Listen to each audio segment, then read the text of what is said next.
Et bonjour, bonjour.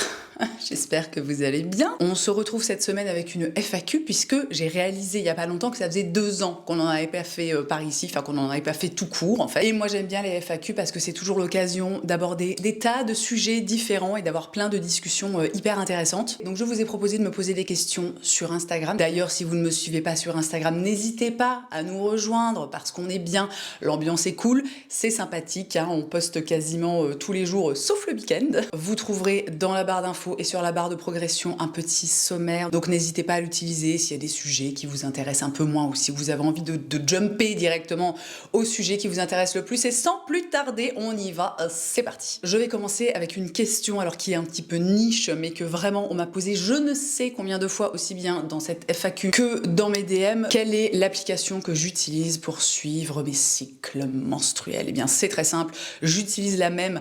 Alors je ne sais pas depuis combien de temps j'utilise cette appli, mais vraiment c'est une application qui date. Il s'agit de Clue, C-L-U-E. Moi je suis sur iOS, mais je suis quasiment certaine que c'est une application qui est dispo aussi pour les personnes qui sont sous Android.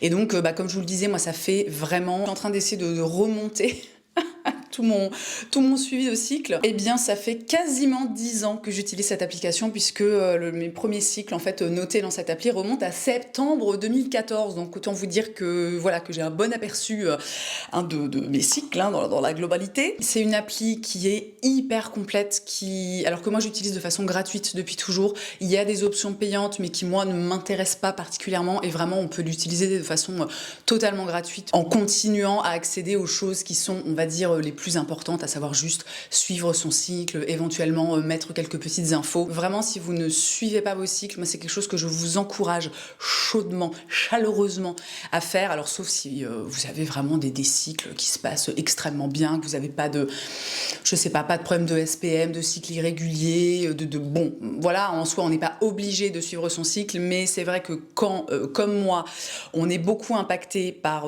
son cycle menstruel, c'est intéressant en fait d'avoir des informations, de savoir un petit peu où est-ce qu'on se situe dans son cycle. Le plus important étant évidemment de noter quand est-ce que vos règles commencent, de noter aussi toute la durée, enfin tout le temps durant lequel elles durent, comme ça vous donne après des infos sur... En fait l'appli est super bien foutue parce que ça vous donne une espèce d'analyse, ça analyse toutes les données que vous rentrez dans l'appli et ça vous permet de savoir, voilà, moi par exemple j'ai une longueur de cycle qui est à peu près de 27 jours, ça m'apprend que j'ai souvent une variation d'à peu près 4 jours au niveau de la longueur de mes cycles, donc ça peut être intéressant tout simplement pour pas s'inquiéter. Par exemple si on a un retard de règles, moi très souvent mon appli me dit vos règles vont commencer aujourd'hui et puis en fait elles commencent le lendemain ou le surlendemain, etc. Ça vous donne la durée moyenne de vos règles. Enfin bref, c'est un outil que je trouve très pertinent, très intéressant et très utile aussi parce que si vous me suivez sur Instagram, enfin même si vous me suivez globalement tout court, vous savez que moi j'ai des syndromes prémenstruels qui sont très souvent très difficiles et très douloureux. Bon de toute façon enfin très douloureux surtout psychologiquement.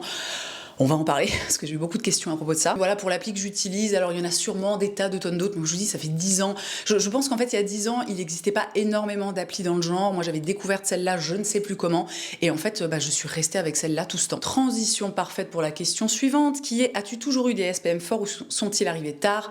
Comment le vit ton compagnon? Comment le vivent tes enfants? Bon, alors j'ai sélectionné cette question-là, mais en vrai, il y en a eu des tas de tonnes qui étaient un peu dans le même esprit et qui me posaient des questions en fait là-dessus. Je vous en parlais il y a quelques vidéos en arrière. Moi j'ai commencé donc le cycle dernier une espèce de petit journal de bord du SPM sur Instagram où je vous raconte un petit peu ce que je teste et comment je me sens et comment ça se passe, etc. Donc si jamais ça vous intéresse, tout est dispo dans une story à la une sur mon compte Instagram. Et pour répondre à cette question, bien je pense qu'on va déjà commencer par répondre à la question qu'est-ce que c'est les SPM, parce que il y a encore des personnes, je le vois dans mes DM, qui régulièrement en fait me demandent, me disent mais c'est quoi SPM en fait, ils comprennent pas, enfin qui en fait n'en ont jamais entendu parler.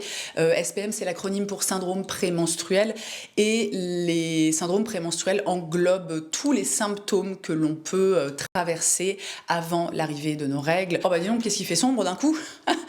On dit que globalement les SPM durent entre 7 et 5 jours, mais ça peut être très variable. Et comme tout ce qui a trait au cycle menstruel, c'est vraiment propre à chaque individu. Dans mon cas, je dirais que mes syndromes prémenstruels, alors je sais pas s'ils ont commencé ou si j'en ai pris conscience à cette époque, mais ça remonte, je dirais, à peut-être c'était avant la naissance de mon fils, je dirais 6 ou 7 ans. C'était une époque où je m'intéressais beaucoup aux règles, au cycle menstruel, etc. D'ailleurs, beaucoup de vidéos en fait sur ma chaîne où je parle des règles et c'était vraiment, enfin, c'est depuis très longtemps une un de mes sujets préférés à aborder parce que je trouve que c'est un sujet dont on ne parle pas assez, qui est très important et que en fait il faut en parler tout simplement. Les règles ont été et sont encore extrêmement tabous alors que les règles, le cycle menstruel, c'est quelque chose qui impacte énormément les personnes menstruées en fait qui ont des variations hormonales, de trucs ça part dans tous les sens, tu vois, et ce tous les mois et ce pendant 40 ans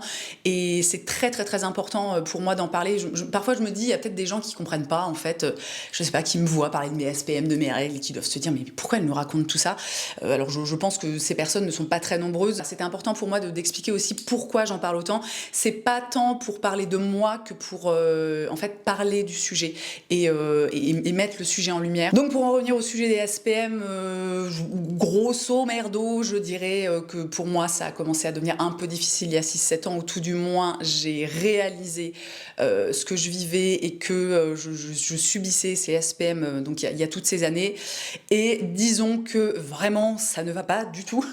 En s'arrangeant. Information importante, il faut savoir que moi je n'ai plus de mode de contraception depuis...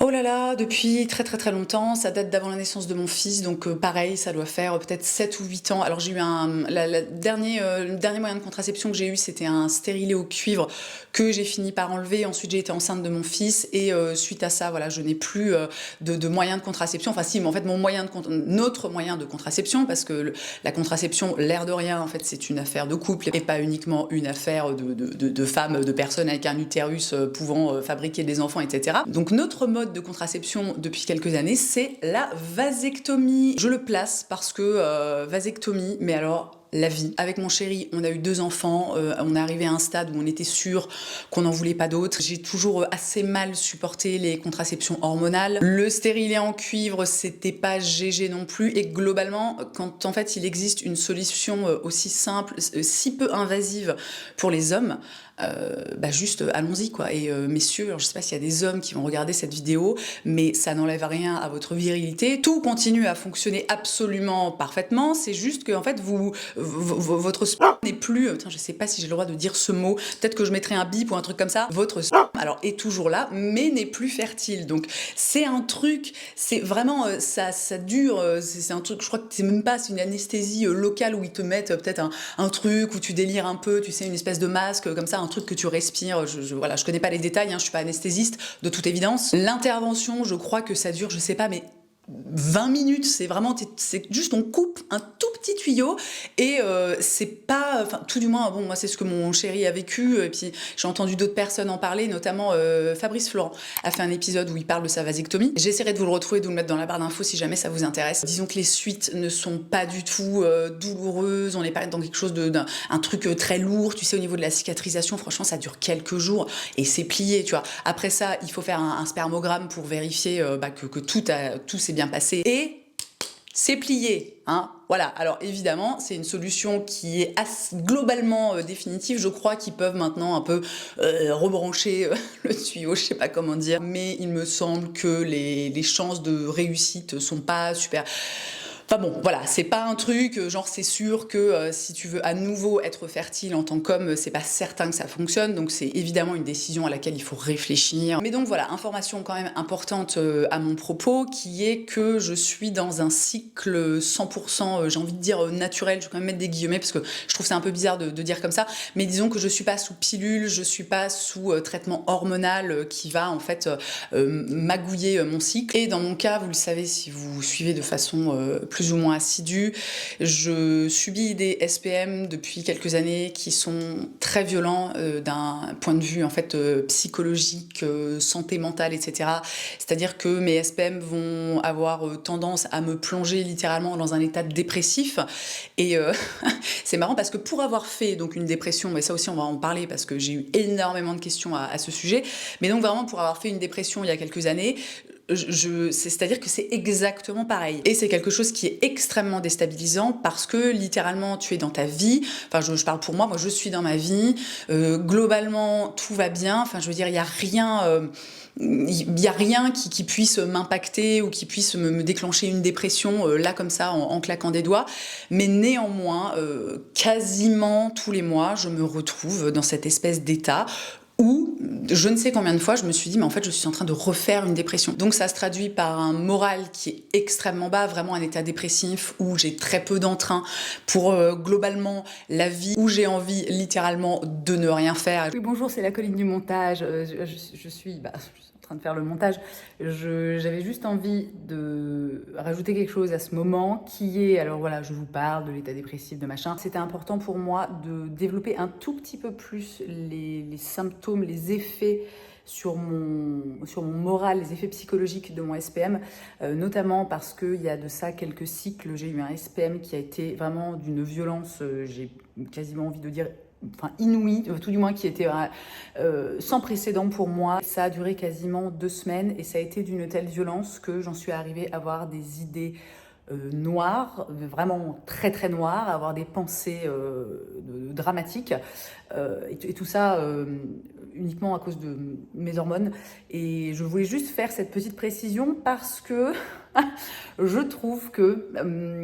alors c'est pas que j'en parle de façon légère, parce que j'explique bien, voilà, je ne retiens rien. Et je trouve que c'est hyper important de dire, vraiment de verbaliser à quel point parfois les SPM peuvent être violents, peuvent être d'une vénéritude extrêmement difficile, extrêmement déstabilisante. D'autant plus que je sais que je ne suis pas la seule à avoir pu passer par des phases comme ça extrêmement sombres à cause de mes SPM. Donc c'était important pour moi d'en parler. Voilà, allez, je vous laisse avec la suite. Genre de rester allongée dans mon lit comme ça à attendre, alors non pas la mort mais la délivrance à qu'à mes règles. Ça se traduit aussi chez moi par une grande irritabilité, par un grand énervement, donc c'est vraiment extrêmement pénible, pas au quotidien mais tous les mois en fait de passer par là, c'est tellement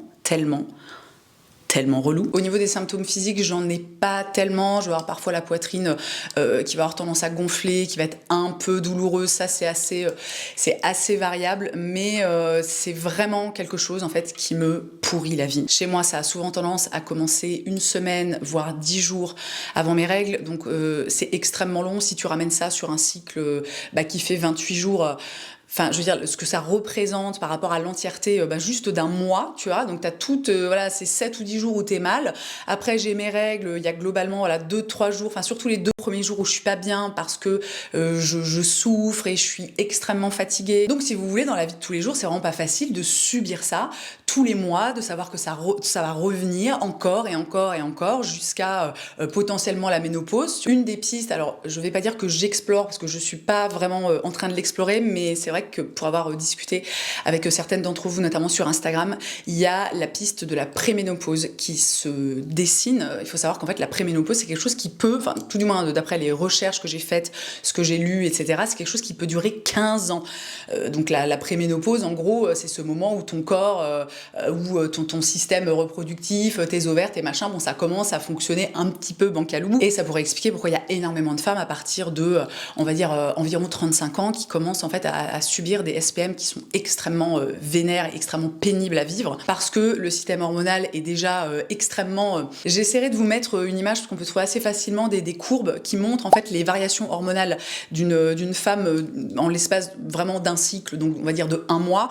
C'est un truc de fou, c'est-à-dire qu'au bout d'un moment, il ne faut pas s'étonner que ça aille pas super génial dans nos vies, parce que vraiment, comment tu veux t'en sortir avec vraiment des trucs qui partent comme ça dans tous les sens. Donc déjà à la base, c'est pas facile, mais quand tu rajoutes en plus éventuellement cette idée, ce truc de préménopause, donc en fait de santé hormonale qui se déséquilibre encore plus, et c'est pas facile. Si vous suivez mes stories sur Instagram, vous savez que moi je teste quelques trucs ces derniers temps, notamment des compléments alimentaires qui sont formulés, on va dire entre guillemets spécialement pour les syndromes prémenstruels, pour avoir des cycles un petit peu plus smooth, un petit peu plus cool, etc. Bon, ça se passe pas trop mal, mais c'est quand même toujours... Là, si vous voulez, mes règles ont commencé hier soir, entre guillemets dans la nuit, et hier j'étais dans un état de déprime, d'énervement, d'irritabilité, mais très, très pénible. Encore une fois, je sais que je répète tout le temps la même chose, mais c'est pénible, c'est vraiment le mot. Et donc, pour répondre à la deuxième partie de la question, qui est comment le vit ton compagnon et comment le vivent tes enfants. Alors, donc moi, ma fille a 16 ans passés maintenant, donc elle est menstruée, enfin, c'est pas obligatoire à 16 ans, mais bon, c'est le cas de ma fille. Pour le coup, c'est vraiment chouette parce que c'est vraiment quelque chose qu'elle comprend. Les SPM, les règles douloureuses, etc. Et du coup, elle est dans une compassion qui est vraiment hyper touchante et hyper mignonne, donc ça c'est très cool. Avec mon chéri, ça se passe bien. Ça n'a pas toujours été le cas parce que déjà parce qu'en fait moi pendant longtemps j'ai pas compris ce que je vivais, je comprenais pas, j'identifiais pas pourquoi je pouvais être comme ça à certains moments de mon cycle. J'avais pas du tout identifié que j'avais des SPM assez violents, donc forcément, en fait, quand tu ne sais pas toi-même ce que tu vis, c'est difficile en fait d'en parler, d'être dans le dialogue et d'expliquer. Néanmoins, à partir du moment où j'ai compris ce qui se passait, juste j'ai expliqué les choses. Voilà, alors je pense que c'est très abstrait pour les hommes parce que ces variations hormonales, c'est vraiment quelque chose que eux ne vivent pas du tout. Et alors je suis pas un homme et je suis pas tellement intéressée au système hormonal des hommes, mais je crois que eux sont vraiment dans quelque chose qui est globalement assez linéaire. Alors bien sûr, il existe aussi pour les hommes. Alors comment ça s'appelle? L'andropause? Bon, c'est un peu l'équivalent de la ménopause, mais pour les hommes. Mais alors évidemment, c'est beaucoup moins violent, mais ça peut aussi impacter les hommes arrivés à un certain âge. Mais toujours est-il que globalement, un homme, il est dans un truc assez smooth, tu vois. C'est un peu entre guillemets une mer d'huile. Et c'est vrai que ça peut être très compliqué pour eux de comprendre ce qu'on vit et de comprendre que c'est quelque chose de quel est le mot de réel. Voilà, je sais pas trop comment dire ça, mais je pense qu'il y a beaucoup d'hommes qui doivent se dire oui bon tu vas avoir tes règles, mais c'est bon, enfin ça va, tu vois, genre tu sais, prends sur toi, tu vois. Dans ce genre de situation, quand on a des SPM qui sont très violents, on ne devrait pas avoir à prendre sur soi. Alors évidemment, il y a un minimum de décence humaine, on n'est pas non plus obligé de commencer à se comporter comme, je sais pas, comme des animaux ou comme des folles furieuses, tu vois. Mais je trouve que ce truc, cette idée de devoir prendre sur soi, c'est hyper violent parce que on est en fait sujette à un déséquilibre chimique, parce que c'est littéralement ce qui se passe, les hormones, voilà, ça impacte le cerveau, le corps, etc. On est à la merci de déséquilibres chimiques qui sont très violents pour notre corps et qui ont en fait un impact. Et tu peux pas juste, en fait, quand tu es dans un SPM très violent et que tu es très déprimé ou très irritable, c'est très difficile en fait de prendre sur soi. Moi, vraiment, combien de fois j'avais juste envie de claquer la porte et de partir jusqu'à ce que mes règles soient arrivées, enfin limite laisser passer le premier jour des règles, tu vois, où je souffre et où je suis toujours pas bien, et juste après revenir et reprendre ma vie normalement. Donc si vous êtes dans ce cas, moi ce que j'ai envie de vous conseiller, c'est de dialoguer avec votre partenaire de vie, éventuellement, je sais pas, peut-être lui faire regarder des documentaires ou lire des trucs sur le sujet, ou peut-être l'emmener avec vous si vous êtes suivi par un ou une bonne gynécologue ou une sage-femme ou quoi au caisse, peut-être laisser un tiers lui expliquer les choses, parce que c'est pas toujours facile en fait quand ça vient de nous, ça a pas toujours le même impact entre guillemets, et c'est vraiment hyper important, je trouve, quand on a des SPM très violents, de se sentir soutenue, de se sentir comprise, et justement de pas être dans cet état d'esprit où on se dit ok, faut que je prenne sur moi, là je suis vraiment en galère, mais il faut que je continue aussi dans la vie de tous les jours à fonctionner comme le reste de mon cycle, alors que c'est super difficile. Et voilà, bon, alors ça fait déjà, j'ai l'impression 45 minutes que je parle de ça, donc on va peut-être passer au sujet suivant. On passe donc à un sujet qui n'a absolument rien à voir, c'est une question qui est beaucoup revenue. On m'a demandé, tu es moins présente sur TikTok, l'application te plaît moins? Alors effectivement, TikTok, j'ai un peu complètement déserté après avoir passé, je dirais, 1 an et demi, entre guillemets, à fond de balle, quoi, tu vois. Moi, j'ai beaucoup aimé TikTok quand j'ai découvert, j'ai découvert l'appli il y a longtemps, c'était vraiment un peu comme tout le monde en 2020, pendant le confinement, etc. Et puis je m'y suis mise un petit peu plus tard. C'est une appli sur laquelle j'ai passé beaucoup de temps pendant, encore une fois, peut-être 1 an et demi, où j'ai posté quasiment tous les jours, voire plusieurs fois par jour. J'ai adoré cette appli au départ quand je l'ai découverte parce qu'il y avait un côté très, vous savez, tac tac tac, je filme un petit truc, je le poste, je passe pas comme typiquement sur YouTube des heures à monter quelque chose. Voilà, il y avait un côté extrêmement satisfaisant. C'est une appli que j'aimais beaucoup consulter aussi. Et en fait, moi j'ai commencé par arrêter d'aller sur TikTok en tant que consommatrice parce que je me suis vraiment rendu compte que je perdais un temps, mais colossal sur cette appli. C'est-à-dire que vraiment, je me retrouvais parfois à ouvrir TikTok et à scroller et à regarder des vidéos, et puis d'un coup je regardais ma montre et 1 heure s'était passée et je n'avais rien foutu. Oui, c'est encore la colline du montage. Bah décidément, c'est pas comme si cette vidéo était pas déjà assez longue. J'avais envie de préciser quelque chose à ce moment parce que je dis quelque chose qui me dérange. Je dis oui, j'avais passé 1 heure sur TikTok et je me rendais compte que j'avais rien foutu. Alors, je n'ai aucun problème avec le fait de, d'ailleurs, j'en parle plus loin dans la vidéo, mais je tiens quand même à le dire à ce moment précis de cette vidéo, je n'ai aucun problème avec le fait de ne rien faire, de ne pas être productive. C'est quelque chose que j'encourage, que j'essaie de cultiver chez moi et que j'encourage chez les autres parce que c'est important de ne rien faire. Mais dans le cas de TikTok, c'est plutôt que je passais 1 heure à consommer du contenu qui, en fait, ne m'apportait rien.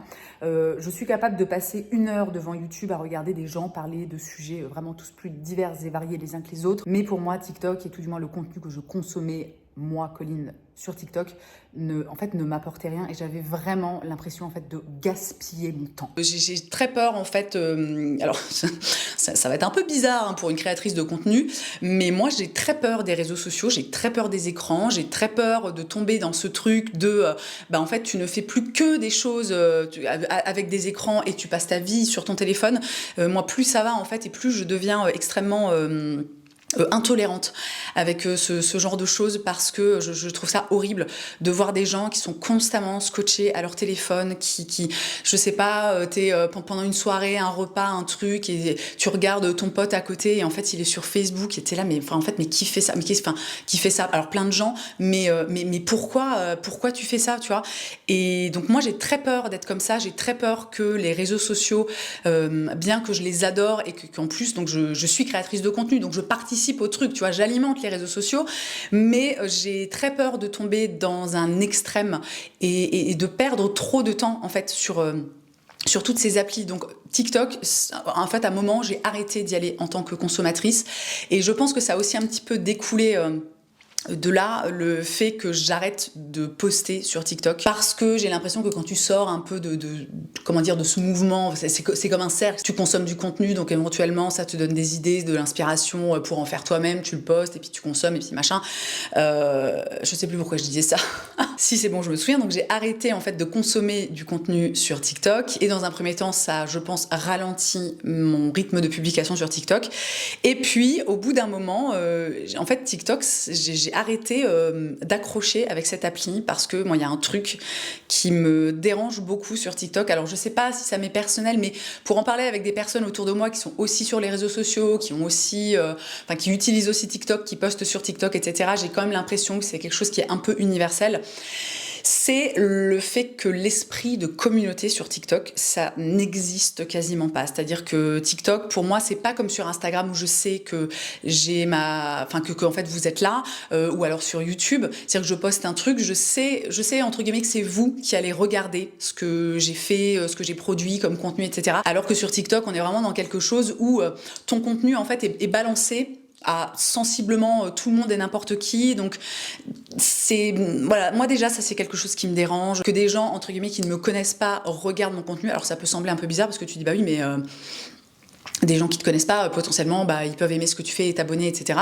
Moi, je suis pas forcément dans une course aux abonnés ou un truc où je vais avoir, 1 million d'abonnés. Enfin, je trouve, déjà sur Instagram, je trouve que j'en ai déjà énormément et des fois, ça me...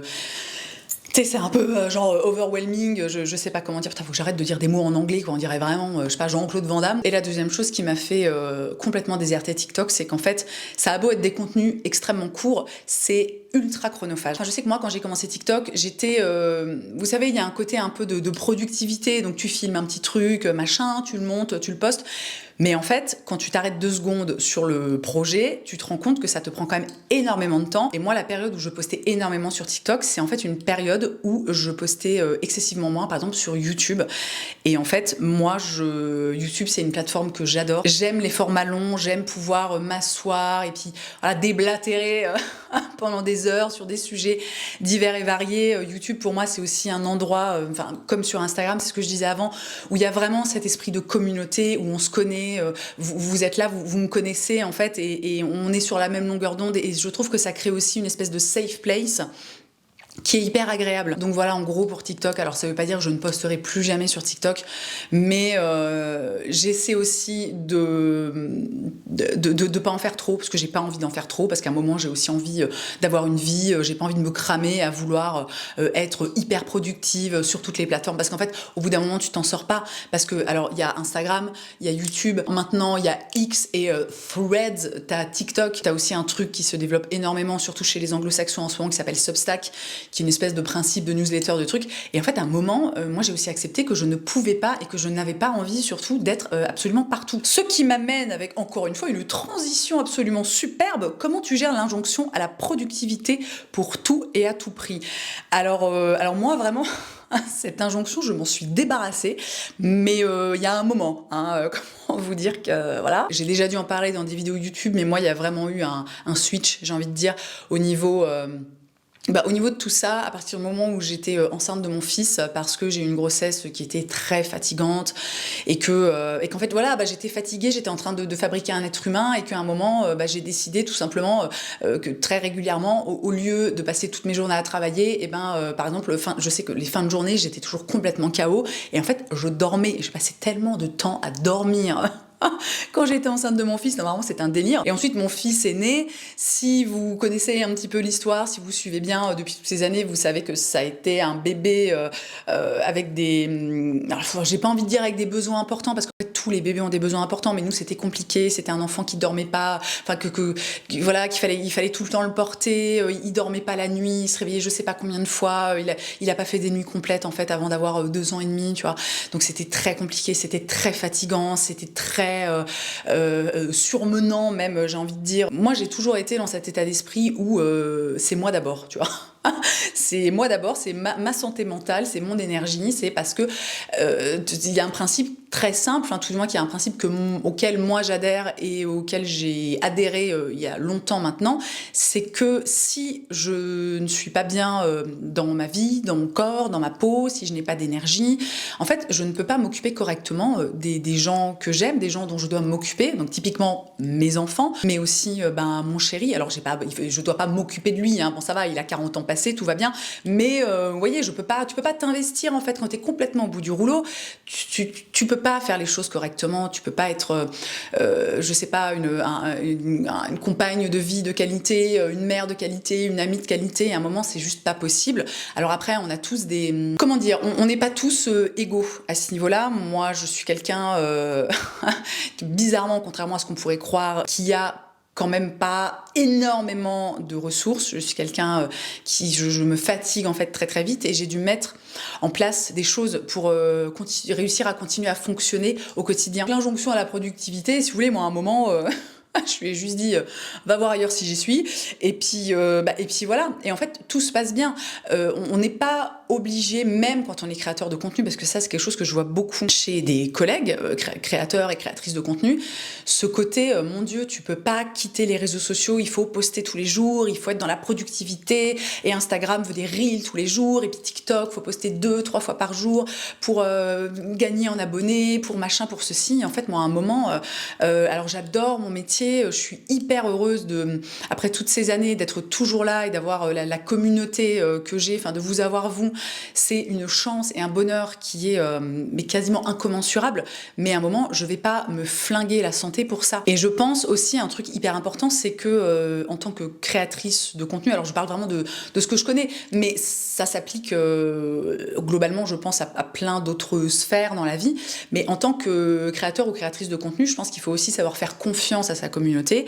Moi, vous le savez sûrement, en été, ça fait maintenant, j'ai commencé je sais plus, c'était en 2020 2020 ou en 2021, mais ça fait plusieurs années maintenant qu'en été, je déconnecte pendant 2 mois, c'est-à-dire que pendant 2 mois, voire même parfois un petit peu plus, je ne poste ni sur Instagram, ni sur YouTube, ni absolument nulle part. Pendant 2 mois, il ne se passe absolument rien. Alors je vous préviens, à chaque fois, je fais un petit post, je dis bon bah voilà, on se retrouve au mois de septembre. Et tous les mois de septembre, sauf phare, ça se passe extrêmement bien. Quand je reviens, eh ben, vous savez que je suis revenue, vous êtes globalement hyper contente et content que je sois revenue, de me revoir. Je suis heureuse aussi de vous retrouver, de retrouver les réseaux sociaux, de retrouver mon boulot, de retrouver cet échange qu'on a au quotidien. Et en fait, tout se passe bien, tu vois. Et c'est pareil pour les week-ends. Moi, je ne poste jamais le week-end. Ça, c'est un truc que j'ai mis en place il y a plusieurs années aussi maintenant. Et c'est pareil, ça se passe très bien. Et je pense que ça ne m'empêche pas d'être quand même productive. Vous avez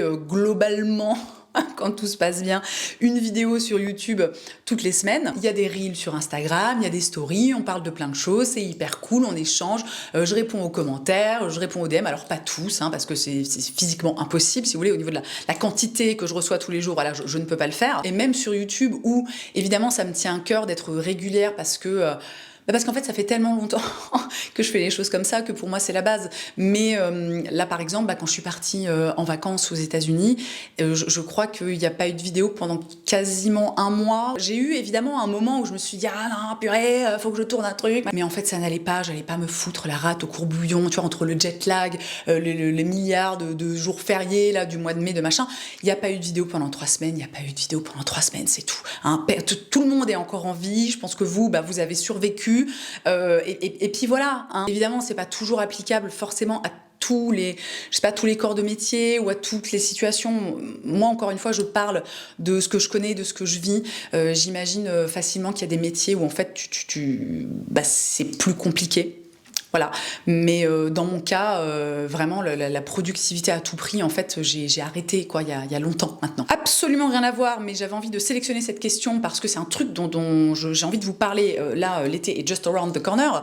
On me demande bonjour Colline, quelle crème solaire corps sans un rendu gras tout collant, please, avec 2 points d'interrogation et les mains qui font comme ça. Et alors là, tellement je comprends cette question, parce que alors, la crème solaire pour le corps, c'est quand même une tannée. Évidemment, je n'ai pas pris celle dont je voulais vous parler avec moi et ayant une mémoire pitoyable. Je ne me souviens plus du nom. Oh le boulet, oh là là. Bon, vous voyez, ça aussi, c'est pas grave par exemple. Je vais pas maintenant commencer à couper mon tournage et aller chercher le truc. C'est... Attendez, je l'ai, ça y est. Alors, il s'agit, attendez, tant que la page charge, de la crème hydratante corps et main SPF 50+ de chez Ultraviolette. C'est une crème solaire dont je vous ai parlé... alors c'était pas l'été dernier, en fait l'été était passé, donc j'avais un peu loupé le coche, mais alors cette crème solaire c'est une merveille. Je l'avais emmenée avec moi aux États-Unis puisque j'étais en Californie, il y avait beaucoup de soleil, il faisait très beau, enfin c'était génial, mais il fallait quand même se protéger du soleil. C'est vraiment la meilleure, tout du moins pour moi et d'après mes attentes, crème solaire que j'ai pu tester de toute ma vie. Premièrement, elle sent extrêmement bon, elle a une odeur de noix de coco, mais qui est pas écœurante. On n'est pas dans un truc où vraiment tu la mets, t'as l'impression de... L'odeur est, bon, alors, à mon goût, extrêmement réussie. Elle a un fini sur la peau qui est hydratant, mais qui est pas du tout gras ou collant. Vous voyez, moi je déteste, par exemple, quand je mets de la crème solaire sur mes jambes et qu'après je croise les jambes, quand j'ai les jambes nues, vous savez, c'est une espèce de truc où tu sais, ça glisse comme ça, t'es là, oh, enfin, c'est chiant en fait au niveau de la sensation sur la peau. Je trouve ça extrêmement désagréable. Et alors surtout, elle a des tas de micro... alors c'est pas des paillettes, c'est vraiment des nacres, mais ça te laisse un rendu sur la peau qui est mais magnifique. Magnifique, magnifique. Moi, j'ai toujours les jambes un peu pourries, avec des bleus, des poils incarnés, des trucs, de la texture de je sais pas quoi, tu vois. Et alors, tu mets ça sur tes jambes, et de loin, vraiment... ça fait totalement la blague. T'es là, oh waouh, mon Dieu, quelle jambe extrêmement lisse et smooth. Bref, c'est un vrai bonheur. J'essaierai de vous insérer des petits plans en fait où je l'applique pour vous montrer un peu le rendu, mais alors vraiment elle est trop bien. En plus le tube, je trouve qu'il est hyper pratique, vous savez c'est un bouchon, voilà je vous insère une image, c'est un bouchon juste tac tac, comme ça qui s'ouvre, qui se ferme, enfin franchement elle est mais trop bien. Question suivante, ça aussi c'est pas mal revenu, on m'a demandé comment envisages-tu l'éducation de tes enfants. Alors est-ce que vous avez 6 heures devant vous? Non, je rigole, on va essayer de faire un truc pas trop long. Mais alors, j'ai trouvé cette question très intéressante parce que, en fait, ça m'a poussée à me poser la question.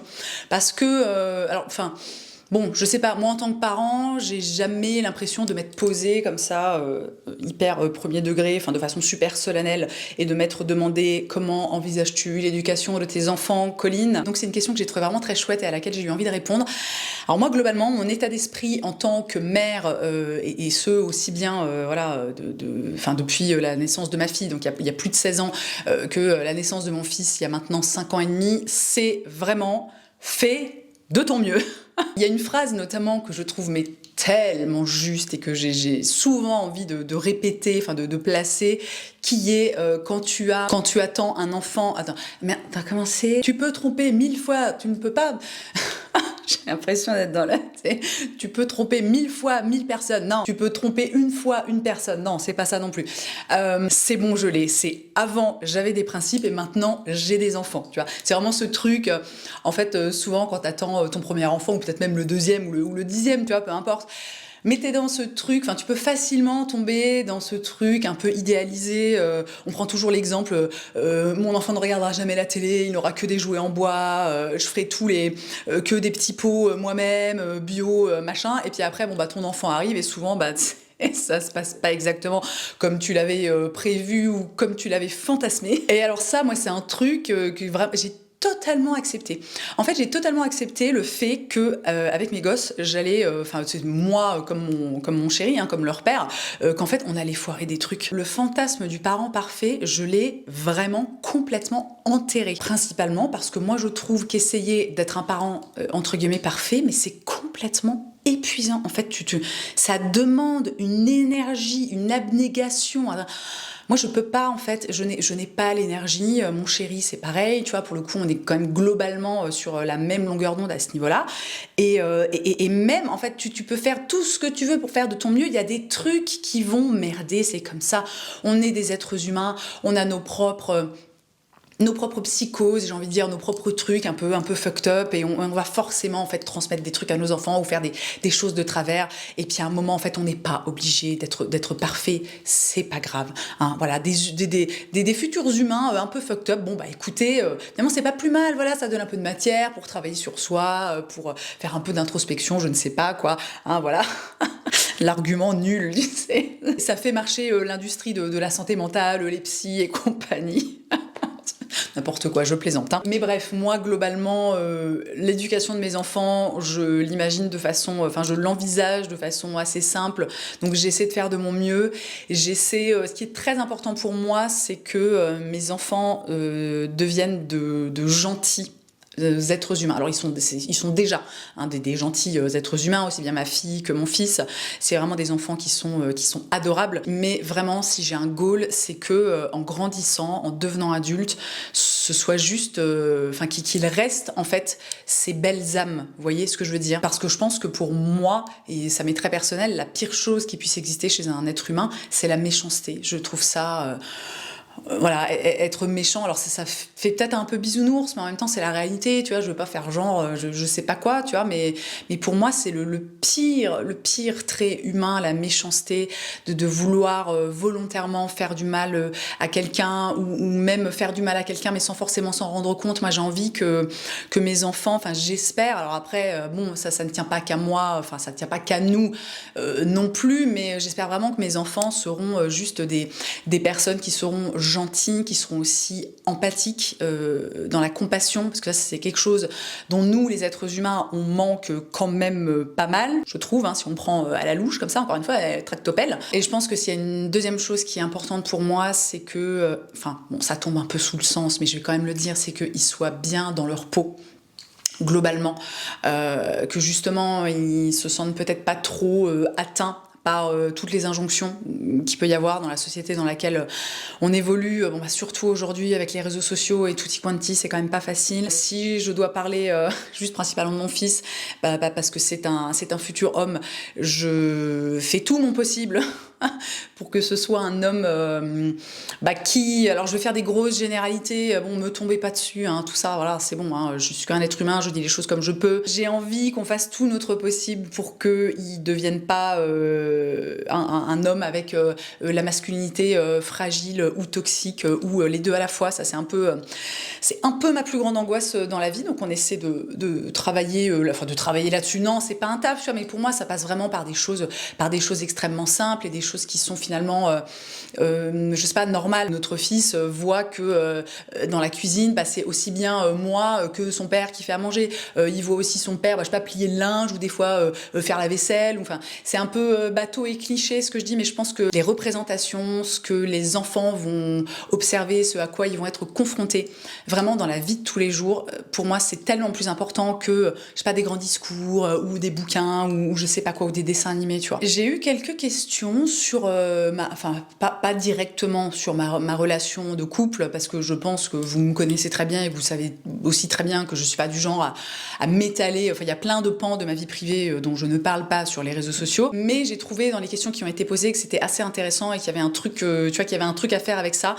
Donc on m'a demandé comment savoir si c'est le bon partenaire pour soi. Et ça m'a vraiment inspirée parce que, encore une fois, hein, c'est mon point de vue, ça m'est personnel et vous avez le droit de voir les choses de façon différente, mais pour moi, le truc de la bonne personne, c'est un fantasme total et complet. Je prends souvent l'exemple de cette émission de télé-réalité qui s'appelle Mariés au premier regard. Je ne sais pas si vous connaissez, si vous ne connaissez pas, très rapidement, Mariés au premier regard, c'est une émission où en fait ils combinent entre guillemets l'amour et la science. Donc ils vont prendre des individus et ils vont analyser plein de trucs chez les hommes et chez les femmes, je sais pas, les odeurs, les machins, enfin bref, en combinant plein de machins scientifiques comme ça, ils vont arriver à une espèce de pourcentage de compatibilité entre des candidats. Donc parfois tu as 65% de compatibilité entre deux personnes, ou parfois ça va même, je crois que ça a déjà dû, on a pu trop regarder ces dernières années, mais ça doit même parfois dépasser les 80%, donc tu dis, waouh, 80% de compatibilité, c'est quasiment 100, c'est énorme. Et moi c'est une émission que je trouve, d'un point de vue, je sais pas, je vais dire anthropologique, enfin humain, des sciences humaines, comme ça, je trouve cette émission hyper intéressante. Deux personnes qui vont avoir un haut taux de compatibilité, donc vont se rencontrer, et alors le principe, donc marié au premier regard, c'est-à-dire qu'ils se rencontrent au moment du mariage et là ils décident de se marier ou non. Alors la plupart du temps ils acceptent, ils se marient, et en fait alors au début donc il y a toujours un moment, voilà, une petite durée où on est dans quelque chose de très, vous savez ce qu'on appelle la lune de miel, bon, littéralement, hein, vu qu'ils viennent de se marier. Donc ils sont complètement émerveillés, ils sont là, oh là là, on s'entend hyper bien. Alors c'est pas toujours le cas, hein, parfois ça matche pas, tu vois, mais globalement ça se passe assez bien et ils sont vraiment dans ce truc genre, oh là là, je pense que c'est l'homme de ma vie. Et puis ce qui est intéressant, c'est que ils sont suivis quand même sur plusieurs mois, et très souvent quand même au bout de quelques mois tu les retrouves, et puis là ça a un petit peu déchanté, et puis ils sont en mode bah non, en fait ça ne va pas du tout, non, on ne va pas rester mariés, voilà. Et je trouve que c'est hyper représentatif d'un truc qu'on a plus ou moins tous dans la tête, qui est que il y a sur Terre une personne qui est faite pour nous et avec qui tout va être simple et tout va être hyper limpide, tu vois, et hyper fluide, alors que, encore une fois, c'est mon point de vue, mais alors je ne crois tellement pas à ça. Et au-delà du fait que j'y crois pas, je trouve que c'est ultra toxique en fait comme façon de voir les choses. On peut très facilement s'attendre à ce que tout soit simple, alors qu'en fait, les relations humaines, c'est rarement simple. Surtout les relations amoureuses, parce qu'il y a beaucoup d'enjeux et que c'est toujours un petit peu complexe. Et encore une fois, on est juste des humains et qu'on a tous nos traumas, nos trucs un peu fucked up, bancal, etc.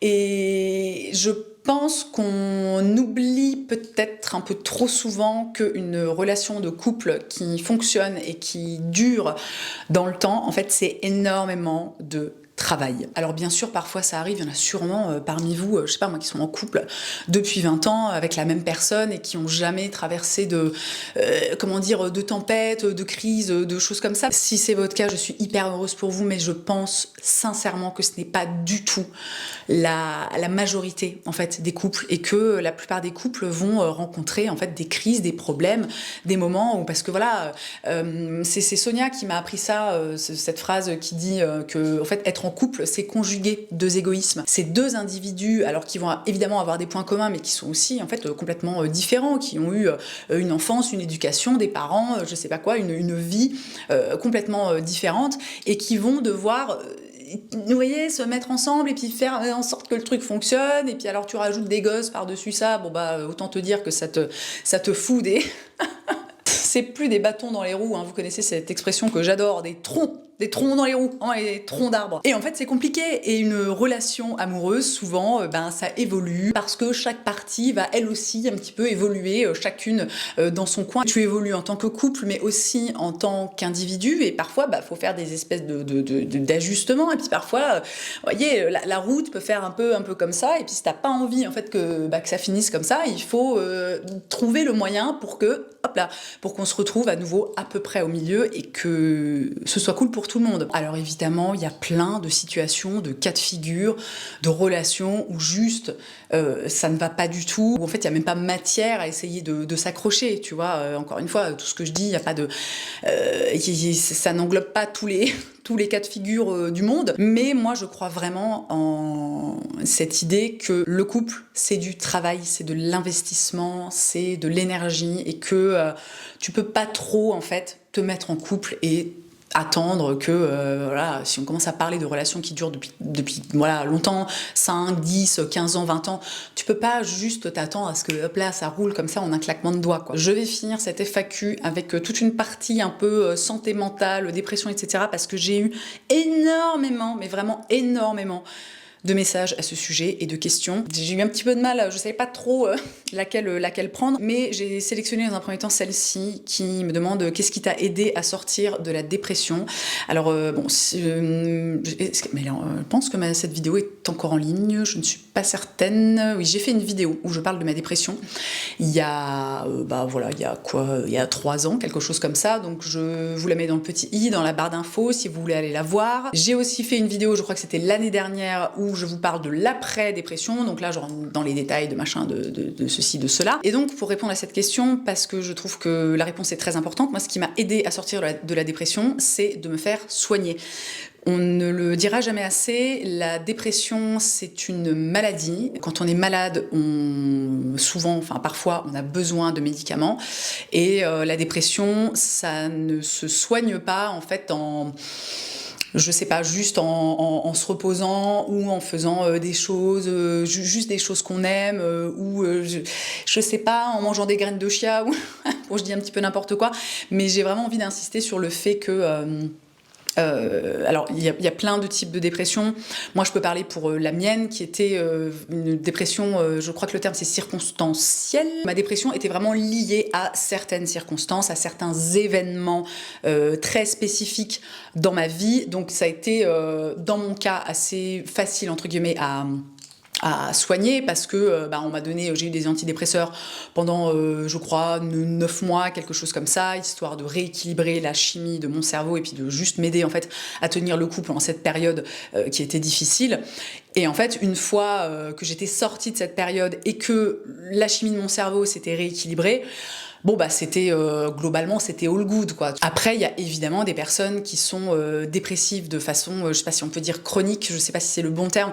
Pardonnez-moi si j'utilise des termes qui sont pas adaptés, mais once again, je ne suis pas médecin, mais il y a vraiment des personnes qui sont, qui ont des dépressions qui durent depuis très longtemps, et c'est difficile en fait, j'imagine, de s'en sortir quand on est dans ce cas de figure. Néanmoins, c'est très important en fait de consulter un professionnel de santé. Je pense que c'est très important aussi de ne pas hésiter à prendre des médicaments. Je sais que ça peut faire un peu peur, et c'est aussi quelque chose, à chaque fois que j'aborde le sujet, j'ai des DM et j'ai des messages par rapport à ça, où on me dit oui, mais moi les antidépresseurs ça me fait peur, j'ai peur de plus jamais réussir à m'en séparer, etc.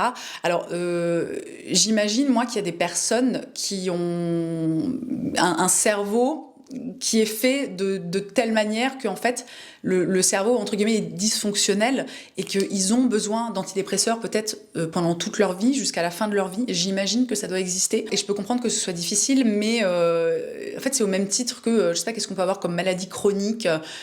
Enfin, vous voyez, n'importe quelle maladie chronique, un truc qui touche un organe ou quoi ou qu'est-ce, et où tu as besoin en fait de prendre un traitement jusqu'à la fin de ta vie, en fait pour moi c'est la même chose. Il n'y a pas de mal.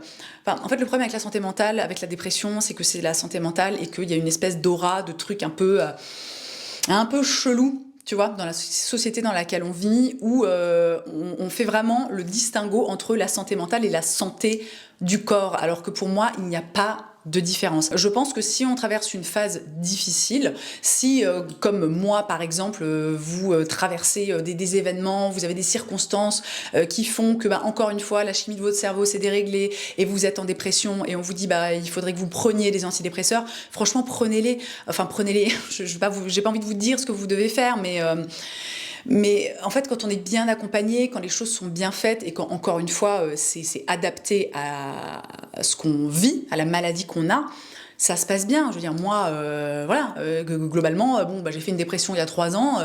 En fait, tout va bien, quoi. Tu vois, j'ai pris des antidépresseurs et pour autant, j'ai réussi sans aucun problème à continuer à vivre. Vous voyez, là, je continue à vivre. J'ai pas d'antidépresseurs, en fait. Alors, il y a des moments, oui, enfin, c'est difficile, mais après, c'est la vie, c'est comme ça. C'est pas toujours la la li, la la la, tu vois. La la li, la la la. Écoutez. Bref, donc vraiment à cette question, qu'est-ce qui t'a aidé à sortir de la dépression? La seule réponse que je peux donner, c'est un traitement, et le traitement étant des antidépresseurs. Et dans la même veine, on m'a beaucoup demandé comment j'allais, comment je me sentais, pas forcément depuis ma dépression ou quoi ou qu'est-ce, mais voilà, c'est une question qui est beaucoup revenue.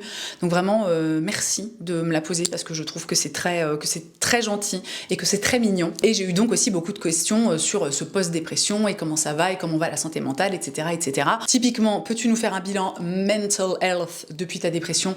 Donc alors, encore une fois, j'en ai parlé dans la vidéo dont je parlais juste avant. Oui, bon là, je crois que ça commence à faire 1h30 que je tourne, je suis un petit peu fatiguée. Mais il y a cette vidéo où je vous parle de l'après-dépression et de comment je me sens. Néanmoins, elle remonte un petit peu maintenant. Je crois que je l'ai postée peut-être il y a 1 an ou 1 an et demi, quelque chose comme ça. On est sur une carte SD pleine, donc on reprend. Où est-ce que j'en étais? Donc le bilan, santé mentale, tout ça. Alors, globalement, j'ai envie de dire que ça va bien. Ma vie est chouette. Je suis là où j'ai envie d'être. J'ai 2 enfants formidables. J'ai un chéri qui m'aime, qui me soutient. Que voilà, je fais des trucs chouettes. Je pars en voyage. J'ai des amis. J'ai un métier que j'adore et dans lequel je m'épanouis beaucoup. J'ai des échanges vraiment passionnants. Enfin voilà, j'ai une communauté. Alors ça va peut-être faire un peu cheesy cucu, tu vois, mais c'est la réalité. En fait, c'est quand même une chance inouïe. D'avoir une communauté comme vous, d'avoir des gens en fait qui ont les mêmes plus ou moins centres d'intérêt que toi, plus ou moins le même état d'esprit, etc. C'est juste tellement cool de pouvoir échanger avec vous tous les jours. Après, je vais pas vous la faire à l'envers, c'est pas facile tous les jours, notamment parce que j'en ai déjà parlé plusieurs fois, j'ai beaucoup... en fait, je souffre au quotidien, j'ai beaucoup de douleurs physiques. C'est un sujet dont je parle beaucoup et à la fois, j'ai l'impression que je suis jamais... que je suis jamais dans un truc hyper... alors, je sais pas si honnête, c'est le bon mot, mais j'ai souvent l'impression, quand j'en parle, d'être dans un truc un peu genre... ah oui, j'ai un peu mal là, j'ai un peu mal machin, mais en fait, la réalité, c'est que je pense que ces 5 dernières années, il n'y a pas un jour où je n'ai pas souffert quelque part dans mon corps. Et j'ai mis pas mal de choses en place, j'essaie de faire attention à mon alimentation, j'essaie de faire attention à être bien supplémentée, des trucs comme ça. J'ai repris une activité physique, alors que accessoirement, là, j'ai arrêté depuis 1 mois parce qu'en fait, j'ai tellement de douleurs que je ne peux juste pas même faire du pilates ou des trucs. En fait, déjà parce que ça me fait mal et ensuite parce que j'ai peur d'aggraver encore plus la situation. Alors, c'est des douleurs qui sont vraiment... c'est très variable. Vous voyez, typiquement, la semaine dernière, en fait, j'ai enfin fini par aller voir mon médecin pour lui parler de tout ça. Donc, il m'a prescrit une prise de sang, un truc genre long comme le bras, pour essayer de commencer à chercher un petit peu ce qui se passe. Sachant que donc, alors au moment où je filme, je suis allée voir mon médecin le mardi. Et si vous voulez, le dimanche précédent, je n'arrivais quasiment pas à marcher, tellement j'avais mal aux hanches, aux genoux, aux jambes. Enfin, c'était vraiment dramatique. Et en fait, alors évidemment, je suis arrivée chez mon médecin le mardi, je n'avais quasiment mal nulle part. Et alors, ça fait longtemps que j'ai toutes ces douleurs, donc j'ai bien pu lui expliquer, etc. Puis de toute façon, moi, je savais très bien que j'allais pas ressortir de chez mon médecin en mode, bon, bah voilà ce que vous avez, voici un traitement. Et donc, il m'a prescrit une prise de sang en me disant, vous attendez d'être... parce qu'on soupçonne vraiment un truc qui soit inflammatoire. Donc, il m'a dit, il faut vraiment que, en gros, que j'ai vraiment très mal partout, etc. Attendez que ça aille mal, entre guillemets, pour aller faire cette prise de sang. Et évidemment, depuis que j'ai l'ordonnance, bah globalement, ça va. Tu vois, alors j'ai toujours un peu mal quelque part. Là, je vous parle, genre là, je lève le bras, j'ai mal à l'épaule. Je suis assise sur mon tabouret, bon bah j'ai mal aux hanches, sans même bouger, mais c'est pas un truc ultra vénère, donc c'est super chiant parce que j'ai pas non plus envie d'aller faire ma prise de sang et qu'en fait, il y ait rien qui ressorte parce que j'y suis pas allée au bon moment. Mais bon, toujours est-il que voilà, qu'on va s'en occuper, mais c'est pour en revenir à la santé mentale, en fait, parfois, c'est vraiment super difficile parce que je suis quand même... en fait, je réalise que je prends énormément sur moi dans des situations, par exemple, typiquement quand on était aux États-Unis, donc on est parti avec des amis. Et en fait, on marchait vraiment beaucoup. Enfin, voilà, t'es dans un pays, t'es en vacances, bah forcément tu visites des trucs, tu te balades, tu marches, voilà, 10, 15 bornes par jour, et encore, bon, c'est pas non plus un truc de fou. Et vraiment, en fait, à la fin de la journée et les lendemains matins, mais j'étais vraiment dans une souffrance terrible. Et en fait, c'est chiant parce que parce que c'est chiant, en fait, tu vois, d'avoir mal au corps, c'est super relou.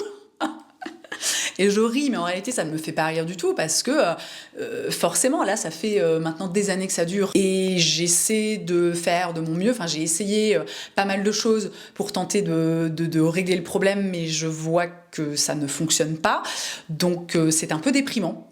Alors, pas au point où ça me fout le moral complètement à zéro, mais c'est juste que parfois, au bout d'un moment, la santé mentale en prend un coup parce que... Pas parce que j'ai 37 ans et que je me dis qu'est-ce que va falloir trouver ce qui se passe parce que sinon ça va être compliqué. Je suis quand même encore jeune, en fait, 37 ans. Quand t'as 37 ans, tu n'es pas vieux. Et l'état de mon corps ne correspond pas du tout à l'âge que j'ai. Donc voilà. Donc ça, j'avoue que honnêtement, bon, j'en parle en rigolant, etc. Mais c'est vraiment difficile. Et j'espère qu'on finira par trouver quelque chose parce que voilà. Alors, je le précise,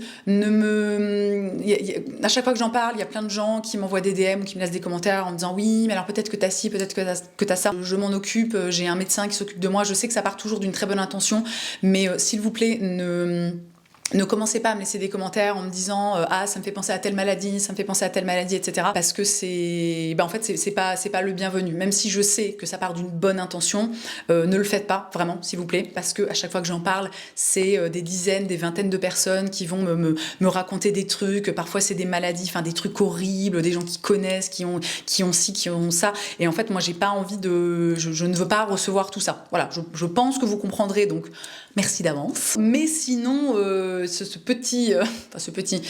détail mis à part, globalement je m'en sors bien, mais aussi je pense parce que j'ai mis des choses en place pour pas me cramer, pour pas être dans une espèce de surmenage, de fatigue intense, etc. On m'a demandé notamment, et alors ça c'est drôle parce qu'à chaque fois on me pose cette question, en fait il y a toujours au moins une personne qui me la pose, comment tu fais pour avoir autant d'énergie? Et c'est là vraiment où tu vois que la différence entre les réseaux sociaux et la vraie vie, elle est quand même pas croyable, quoi. Enfin, pas croyable, non. Alors, globalement, je suis quelqu'un qui a de l'énergie. Si j'ai passé une bonne nuit de sommeil, une fois que je suis bien réveillée, que j'ai bu mon café, machin, j'ai de l'énergie pour ma journée, mais il faut pas m'en demander plus, tu vois. Et j'ai pas non plus l'énergie. Je fais pas 1 million de trucs dans ma journée. J'ai quand même un rythme de vie, je tiens à le dire, qui est assez lent, tu vois, qui est très cool, parce que je suis globalement, je suis très fatiguée. Je pense aussi notamment parce que je suis en fait en souffrance depuis des années et qu'au bout d'un moment, c'est fatigant, tu vois, aussi bien psychologiquement que physiquement. Et vraiment, ces dernières années, je trouve, c'est mon point de vue, que j'ai une quantité d'énergie qui est assez réduite. Je ne veux pas dire très réduite parce que ce serait excessif, mais qui est assez réduite comparée à, ne serait-ce qu'il y a 5 ans, comparée en fait à avant la naissance de mon fils. Hein, faut pas non plus mettre totalement de côté le fait que avoir des enfants, ça potentiellement, hein, ça te bouffe quand même une bonne partie de ton énergie. Et du coup, oui, alors c'est comme ça. Moi, en fait, ça me dérange pas. Moi, tant que je suis bien, je sais que j'ai pas une énergie de ouf. Et je fais en fonction. Je donne un exemple tout con. Quand on sort le week-end, voilà, moi j'aime bien sortir parce qu'en plus je suis seule chez moi quasiment toute la semaine, enfin toute la journée. Le week-end on sort, on voit du monde, mais je veux dire on sort plus jusqu'à des trucs, tu sais, jusqu'à pas d'heure quoi. Et on a quelques potes en fait qui se foutent un peu, qui se moquent un petit peu de nous. Alors bon gentiment, je trouve que se moquer c'est jamais forcément hyper gentil, tu vois, mais parce que on se couche avec les poules, ou on rentre à 21h parce qu'en fait on est fatigué. Mais c'est comme ça, en fait, c'est pas grave, tu vois. Moi, j'ai vraiment accepté le fait que, déjà, le sommeil, globalement, ça va toujours passer avant tout pour moi, parce qu'en fait, j'en ai besoin et je sais que si je dors pas assez ou que si je dors mal, en fait, je vais pas réussir à bien fonctionner et que ça va avoir tellement de... Vous savez, ça fait une espèce de réaction en chaîne, quoi. Ça va avoir tellement d'impact sur tout le reste de ma vie, j'ai pas envie. Moi, j'ai envie d'être bien. Et si être bien, c'est dormir à 22h la semaine et puis maximum minuit le week-end, c'est comme ça et c'est pas grave. Et là aussi, encore une fois, on n'est pas obligé d'être dans un truc de... je sais pas, de performance de la vie sociale où tu restes réveillé jusqu'à 4h du mat. C'est bon, c'est pas grave en fait, quoi. On peut s'amuser, on peut passer des bons moments sans forcément... tout le temps. Bon bref, vous avez compris. Et je terminerai avec... quelle est la chose que tu fais quand tu ne vas pas bien et qui t'aide à te sentir mieux? Donc on reste dans la veine de la santé mentale. La chose que je fais quasi systématiquement quand je ne me sens pas bien, c'est que je prends du temps pour moi en fonction de comment est la vie, de comment sont les journées, je sais pas, avec les enfants, avec le rythme de travail, etc. C'est pas forcément, tu vois, des trucs de ouf, mais en fait, parfois juste 1 heure, ou même une demi-heure, tu vois, c'est propre à chacun, tu vois, mais moi je sais que dans mon cas, parfois juste m'asseoir 30 minutes et, je sais pas, faire des trucs avec mes doigts. Je vous parle beaucoup de ça depuis le début de l'année, alors que ce soit tricoter, j'ai acheté plein de perles sur Vinted, regardez, je me suis fait un beau petit collier en perles de rocaille, tout vert. Voilà, je sais pas, j'avais envie, je trouvais ça joli, donc ça m'a pris 20 minutes hier, et puis ça m'a fait du bien, j'étais contente. Donc vraiment, prendre un petit moment pour moi, en fonction du temps dont je dispose, pour faire quelque chose pour moi, qui bien souvent va impliquer d'utiliser mes doigts. Autrement dit, je considère pas que, je sais pas, passer 1 heure à scroller sur Instagram ou à regarder des vidéos YouTube, ce soit vraiment prendre du temps sur moi. Tout du moins pour moi, c'est pas quelque chose qui est ressourçant et qui me redonne... vous savez, une espèce de ouf, qui me réinsuffle comme ça la vie à l'intérieur de moi-même. C'est vraiment quelque chose qui fonctionne hyper bien. Je pense que c'est quelque chose qui fonctionne globalement bien pour plein de personnes. Ne sous-estimez jamais le pouvoir du petit temps qu'on prend juste pour soi. Et encore une fois, on a le droit de prendre du temps pour soi, même quand on a un boulot prenant, quand on a une vie de famille, quand on a des enfants, etc. On en revient toujours un peu à la même chose, tout du moins à mon point de vue, qui est que pour bien fonctionner dans la vie, il faut se faire passer en priorité, il faut s'occuper correctement de soi, sinon un moment ça ne va plus, quoi. Et j'ai fait le tour de cette FAQ qui va être extrêmement longue. Mais c'est pas grave, on est sur YouTube, on a le temps, on aime bien les formats longs. J'espère, comme d'habitude, que ça aurait été cool pour vous à regarder, que ça aura peut-être soulevé des pistes de réflexion, je sais pas, des façons de voir les choses. Bon bref, j'espère que ça aurait été cool, que vous aurez passé un bon moment, quoi, dans tous les cas. N'hésitez pas, je le redis, si vous voulez me voir de façon un petit peu plus régulière, à me retrouver sur Instagram, mon TikTok. Vous avez compris que c'est pas trop la peine d'y aller, là, surtout en ce moment. Évidemment, si cette vidéo vous a plu, si vous êtes allé jusqu'au bout, alors laissez un pouce et puis laissez... Alors attendez, qu'est-ce qu'on va laisser pour les vrais de vrais qui sont restés mais jusqu'au bout? Vous allez mettre... vous savez quoi? Vous allez mettre un emoji cerveau dans les commentaires. Bon, si vous avez envie, comme d'habitude. Dans tous les cas, merci d'avoir passé ce moment avec moi. Je vous souhaite une très belle journée. Je vous embrasse et je vous dis à la prochaine.